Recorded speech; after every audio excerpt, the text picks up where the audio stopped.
Welcome to Public Occurrences, both foreign and domestic. And I'm your daily guide through understanding today's headlines, Michael O'Fallon.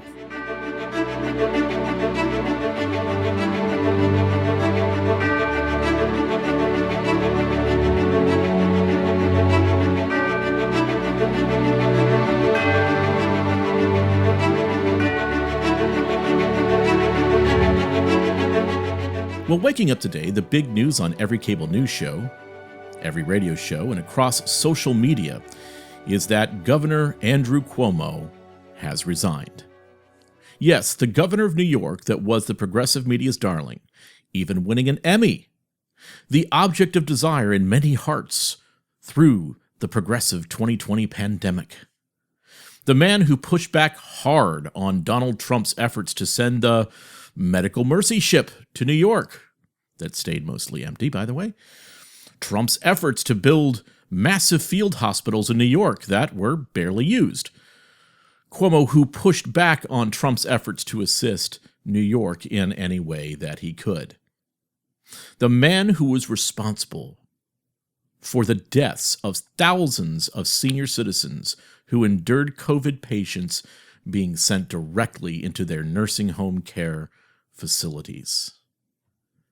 The man that has, allegedly, made inappropriate comments to women, complimenting their figures, making suggestive remarks, and allegedly, mind you, inappropriately touched some of the women. Because of this, he has resigned from office. But I am not celebrating. I should preface that comment with the fact that I am glad that this progressive Democrat is not the governor of New York anymore. But I'm quite sure that someone else, even worse, is going to end up becoming the governor of New York. And I'm even more concerned that Andrew Cuomo was not afforded due process. Because there was never, not for one instance, the opportunity for the constitutional process of justice to take place with Andrew Cuomo. And that, ladies and gentlemen, should do more than concern you. Also, be very concerned that the U.S. Department of Justice under the Biden administration decided to drop the investigation into the deaths of approximately 15,800 seniors and possibly more who had COVID patients forced into their senior care centers. The Buffalo News reported on June 24th of this year the following, quote, "The embattled governor, whose office declined comment Saturday, nevertheless gained a speck of good news when the Biden administration notified members of Congress overseeing the pandemic that it would not pursue any civil case regarding residents of nursing homes required by the state to admit COVID patients discharged by hospitals during the early days of the crisis. The department's Civil Rights Division, under the Trump administration almost a year ago, had requested information from New York's Department of Health regarding the discharge policy. But the Associated Press reported Friday that Deputy Assistant Attorney General Joe Gaeta announced the Department of Justice would not pursue the case involving New York and other states, like Pennsylvania." The article continues, quote, "We have reviewed the information provided by these states along with additional information available to the department," end quote. Gaeta wrote Friday to Representative Steve Scalise, ranking member of the House Subcommittee on the Coronavirus Crisis.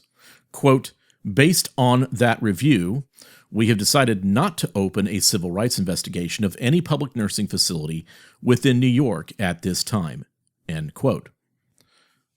So the deaths of 15,000 elderly men and women did not matter enough for the Department of Justice to investigate and file formal charges against Cuomo.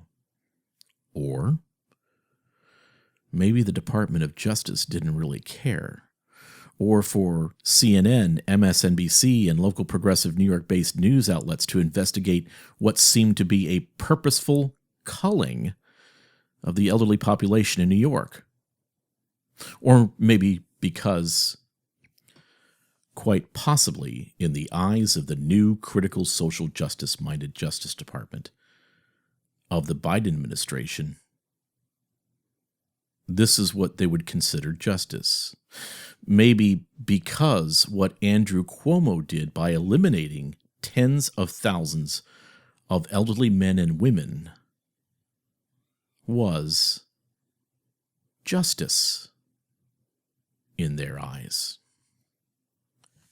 And that a new eugenics-minded approach to eliminating the costs associated with the aged and the elderly in New York, so those funds could be used for other, more equitable purposes with disparate people groups who have been disproportionately left out of our healthcare system, and not on elderly, close-to-death, privileged white people.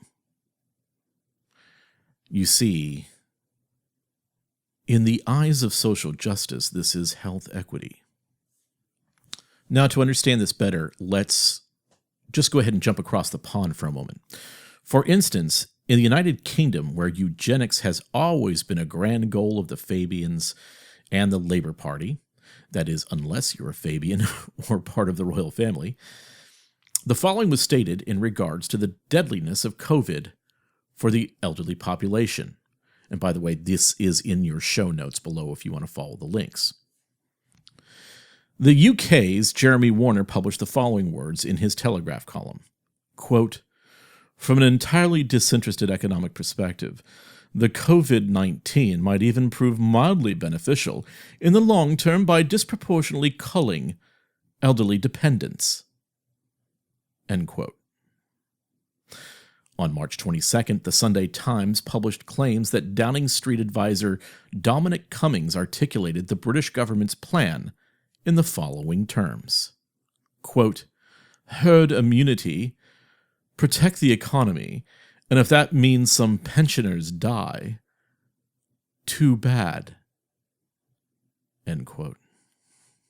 Now, if you have listened to the causes of things for the last 4 years, or if you've been edified by any of my presentations on H.G. Wells, George Bernard Shaw, and the Fabian Society, you will understand that these ideas are nothing new.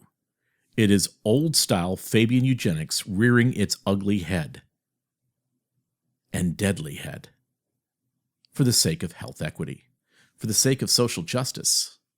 And Governor Andrew Cuomo of New York's literal culling, practicing eugenics for nearly 15,800 elderly in their sick and twisted eyes, was justice. And Governor Gretchen Whitmer of Michigan's culling of possibly more than 5,600 elderly in nursing homes, using the same orders as Governor Cuomo, was justice in their twisted scheme. Or in Governor Tom Wolf of Pennsylvania doing the exact same thing as Cuomo and Whitmer, which now the Biden DOJ has as well decided not to look into. Well, why is that? Because in their twisted eyes, in their new way of looking about how justice is done, justice was done. Cuomo, Whitmer, and Wolf, all radical progressive Democrats, were practicing equity-based healthcare solutions that would not discriminate against disparate, underprivileged people groups. That's why no charges were pursued against governors who literally send tens of thousands of the elderly to their deaths. Because in the new way of implementing critical social justice, Cuomo was righteous in the eyes of the new justice paradigm. In their eyes, due process was already executed properly, and Andrew Cuomo acted appropriately to administer social justice. A quick question here.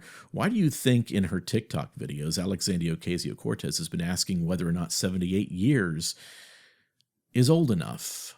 I mean, heck, what kind of life is really worth living after 80, right? But on the other hand, charges were recently filed in New York by the radical leftist, progressive, and George Soros-funded Attorney General Letitia James. Yes, the same one who was elected saying that she would end Trump.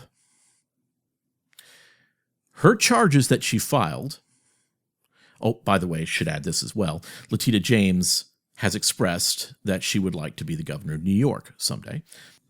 Anyway, the charges filed by Letitia James stated that there are allegations that women around Andrew Cuomo have stated that he has flirted with them, hugged them too long, danced with them at public parties, on the public dance floors at these parties.